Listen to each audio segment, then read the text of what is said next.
asalaamaaleykum ñu ngi leen di nuyu di leen ziar baax yéen ñi ñuy suivre ci seen chaîne sama xalaat TV comme ni ngeen ko xamee rek ñu fi dal professeur Ousmane Ndiaye chaque semaine dina ñëw ci benn luy sax ci réew mi ba pare ami doom moo xam mu nekk fruit wala mu nekk légume mu wax ñu loolu lan lay jariñ tey nag dañuy waxtaan li nga xam mooy naajo waaw naajo nag xam nga ñu bëri moom jëluñu koo sérieux dañoo def ne pour xale yi la ci bool bi voilà tey nag mu nekk loo xamante ni comme légume la bu ñuy jël di ko togg rek am na lu muy apporter doomu aadama ñàkk xam nag moo ciy am souvent léegi professeur nag ñu bëggoon waa nga wax ñu daal man tey lan nga ma mën a wax luy tax man fu ma gisati naajo lu ma ci ñàkk lekk dinaa ci ñam waaw. salaamaaleykum wa rahmatulah sëñ Pape ñu ngi lay nuyu di la ziar. di nuyu mbokk internet yëpp ñi nga xam ni ñuy suivre. comme que ni nga ko waxee rek léegi bi moom yëpp am solo. daanaka xam ak ñàkk xam rek mais yëpp baax daal. yëpp am vitamine. dëgg la su ko defee naajo nag comme ni nga ko waxee rek ñun bi ñu nekkee xale. daal lañ toog jox ne naajo moom bu ko lekk da ngay nooy. waaw loolu la ñuy wax c'est vrai. da ngay nooy moo tax daanaka boo xoolee góor ñu bëri bëgguñu naajo en général. waaw mais nag ñoom bu neex la nag pourtant nag. bu riche la. dëgg la te bu baax la mais xam naa ni buñ jugee ci vidéo bi tey. comme li ñu dina tax a jóg rek nit ñi dinañ ci bàyyi xel bu baax. xam ne incha allah naajo moom ndekete macha allah bëri nañ njëriñ. soo demee fu mel ni Allemagne. garab bi ñuy defee prostate naajo la. waaw doomu prostate. moom lañ koy faje ñoom. waaw ñoo ko fay prostate. doomi naajo. waaw bu ñuy def sunguf di ko defee di ko fajee prostate. mooy doom yu weex yi nekk ci biir. ci biir waaw xoox yi xoox yooyu. ñoom moom la ñuy def ay comprimé ak di ci def ay poudre yu demee noonu. di fekk prostate ñaame prostate. est-ce que. waaw kon. donc garab boo xam ne mooy boo xam ne économiquement rek. loolu boo ko développé woon rek. déjà c'est quelque chose. bien sûr. donc bu ñëwee ci doom yi ba tey ci resté. baax na ci doom yi boo ko def suuf. baax na ci saak. ci sànq. saak waaw. moo xam ne dañuy amee saak. donc baax na ci jamono ñi nga xam ne dañuy amee arthrite. nuñ koy jëlee bu dee pour sànq bi donc doom yi noo koy def da nga koy wal rek moom nekk suuf. waaw bu dee sànn moom li ci gën moom boo ko defee suuf. nga koy ko jël noonu. waaw di pënd. waaw def si ndox rek naan. non genre comme mbëq noonu rek. ah d'accord jël si def sax ko. jël ndox jàllale. d'accord te ñi nga xam dañu am problème mu rein aussi.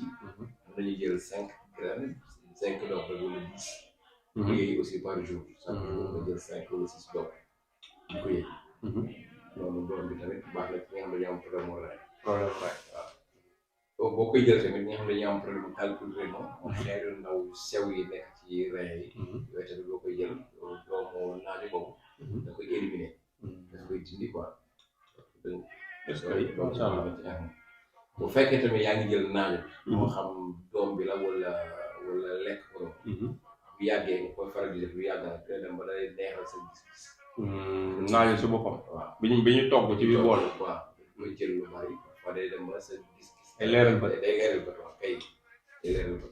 ñi nga xam dañoo am problème mu intestin aussi maanaam problème mu butit. butit yu am ay problème ak yooyu noonu. moo xam ne ñu jël tamit naajo boobu. doo grain bi doom bi. di ko jëfandikoo wala ñu jël doom bi di ko lekk. mais surtout doom bi Pape. waxoon naa prostate yi ma wax nii mais ci gën a amaat solo tamit ci yi muy fekk. di la dépression ñoo xam ne ñu am dépression.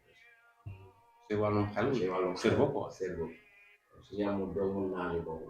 di ko jël di ko utiliser. moom it dem ba problème boobu mën na dem ba yàlla saafara. dépression te gis nga ni dépression moom ñun ñaa ngi ciy fay. bëri nañu sonn bëri nañu sonn waaw. bu fekkee tamit nit ki dafa am constipation. jaare. muy seere. donc constipation mooy seere. seere. donc tamit buy faral di jël doomu kii boobu. naaju boobu. yàlla mën na def. da koy dindi seere bu dégg waaw da koy dindi. bu fekkee tamit yaa ngi faral di jël doomu naajo yu bari. utiliser même bu fekkee dara dalul la. wala bokk am yenn feebar yi mais mi ngi koy utiliser. waaw yàlla mën ko muccal ci xeetu cancer yu bari yi. nga xamante ni ku gaaw a daal. donc muy cancer sein cancer de poumon. ak cancer prostate ak yenn cancer yi daal. day renforcer yaram bi renforcer tax cancer du koy. donc bu fekkee bu ñëwee ci jus sax da ngay gis ne tey bu ko defee jus bi balaa day renforcer yaram bi ci système immunitaire ci wàllum santé bi bu fekkee def nga ko jus bi jafe moom parce que ndox la. waaw donc du ko naan. waaw da koy renforcer. donc même bu fekkee mënoo am grain boobu tamit. mooy doom yi. day jël jus tamit di ko naan bu dee ci wàllu yi nga xamante ni. ci xeetu cancer yooyu mu fiy lim sànq mën na ko fi di bëri donc yooyu daal yëpp ay njëriñ la yoo xamante ni. waaw en tout cas bu lay dégg ma ngay waxtaan ma jeexal de en tout cas. gisate naajo ci bool dana ko gën a respecté. professeur ñu ngi lay remercier. loolu am na solo xam naa. vraiment xam naa naajo daal man dinaa wax commencé rek léegi rarement laa ko daal lekk. kon professeur ñu ngi lay remercier. lay remercier bu baax waxtaan bi am na solo macha allah. di jox rek ñi ñuy suivre rendez-vous ba semaine prochaine nag dañ ci yokk rubrique boo xam ne ci affaire sexualité la ñuy di jox ay conseils. incha allah jërëjëf.